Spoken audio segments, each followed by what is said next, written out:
Let's talk about acne development today. In my picture that I've got here for you, I'm showing you the typical hair follicle. And this is really the top layer of the skin that we're seeing. The yellow here is oil that your oil gland or sebaceous gland is producing. And then you've got a little hair, and the hair is there to take the dead skin cells and the oil out onto the surface of the skin. And this hair follicle with the oil gland, this whole unit is called the pilosebaceous unit.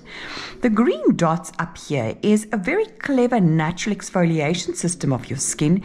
We call these lamella granules, and they secrete enzymes that basically removes the bonds in between the cells so the dead skin cells can fall off. So that's a good, healthy, normal follicle. When we move over to what I want to show you, an acne follicle, you can see that an acne follicle has no hair, so there's nothing to take the oil out onto the surface of the skin. Or even if it has a hair, normally what happens is the hair is too weak to take the oil out, because in an acne skin, they make a much thicker, stickier oil in their oil gland. And that is due to the hormones that change, and that is, of course, a genetic thing. So you can see this little pore's got a lot of oil in, and the oil kind of stays stuck here because there's no hair to take the oil out onto the surface of the skin.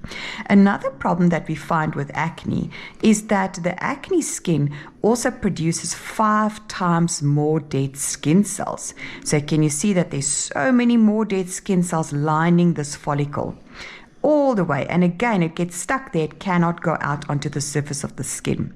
Another problem that we faced with is that an acne skin has got less lamella granules, so they have less of these little natural goodies that's there to remove the dead skin cells, so it kind of all piles up in that pore.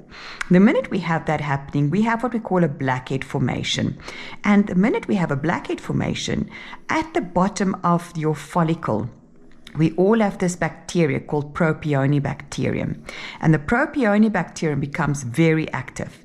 And once they become active, they cause inflammation in the pore, in the follicle. And once they cause the inflammation, there's also pus, and they eat certain parts of the oil.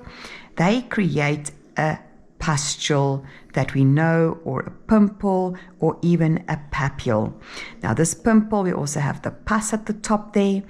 And you find that this follicle becomes more and more inflamed. And that's when you get that pimple where it feels like it's literally throbbing and it's sore. Now, when you go and you don't know how to extract this, and you extract and apply a lot of pressure at the top, what you can do is you can actually cause this to open up. And then all the pus and the oil will go into the surrounding tissue, and it can potentially even affect the surrounding follicle or the pore. So that, in a nutshell, is acne development.